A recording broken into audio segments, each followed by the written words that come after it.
In 2412, the various nations of the Inner Sphere came together to sign the Ares Conventions. The set of rules outlawed the use of WMDs and restricted who could be fired upon during an engagement, as well as where those engagements could take place. It's ironic that the nation whose initiative had spawned the Ares Conventions was also the first nation to break them. Alicia Liao passed away in 2415 and was replaced by Arden Baxter. Baxter spent his time in power doing two things. The first was curtailing the Liao family's influence. The second was beginning the Rim War against the Taurian Concordat in 2418.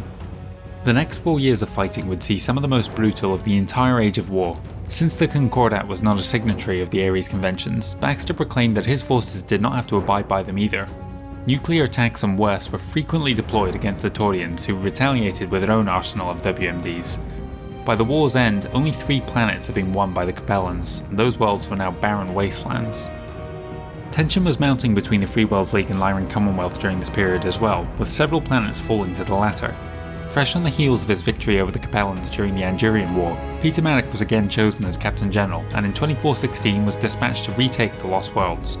Their main objective was to dislodge the Lyran occupation force on Dieudonné. During this time, Peter Marek was hamstrung by the interference of his own government. Eventually, Parliament was even able to install an oversight committee to control his actions. Despite this, he was able to succeed in his counterattack against the Commonwealth, and even pushed ahead with an ill-advised attack on Rochelle in 2418. By taking this planet, so crucial to the Federation of Sky economy, he had effectively ensured that long-term peace was an impossibility. When the Lyrans inevitably launched another invasion just 2 years later, he had become so tired of the backroom government deals that he refused the role of Captain General outright.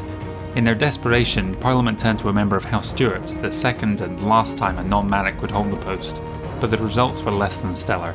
By 2427, the Lyrans had continued to push rimward, and even a major counterattack in Feri II failed to recover the Lost Worlds.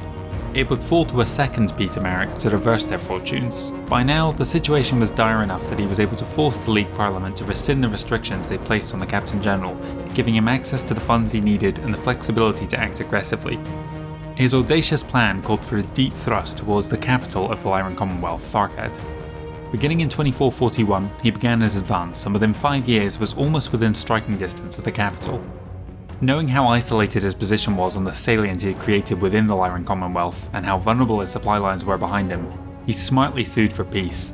The captured worlds would, unsurprisingly, return to Steiner control in time, but Marek now had the time to strengthen his defence as well as his family's position within government. Seeking to settle the dispute once and for all, the latest Captain General, Gerok Marek, launched yet another assault in 2455. Beginning on the world of Alula Borealis, and then forcing the Lyrans off Bela the following year, Gerok established a brutal reputation for himself, using strategies that made a mockery of the Ares Conventions. Such was the perception of him among the Lyrans that they took to calling him the Bloodthirsty Giant. Later that year, he launched an invasion of Lorik, where the fighting was as fierce as ever. Steiner was not prepared to let the planet go, and the invasion bogged down, drawing on for another 3 years. By 2459, Gerok was preparing to make yet another strike against the remaining Lyran-held continent. As he moved his regiments into position though, he spotted a dozen great silhouettes on the horizon. Confident of his numerical superiority, Gerok pressed ahead, straight into the jaws of death. A blizzard of fire met them on approach, and soon the entire line was collapsing. The Free Worlds League had just stumbled into the first deployment of Lyran battle mechs in history, and immediately paid the price. Only a single mech was taken out of action at the cost of dozens of Marikama. Undeterred, Gerok ordered his reserves into the fray. Reports differ on his state of mind during this final moment. Had he gone mad, or was he determined to make a heroic last stand against the Lyran juggernauts?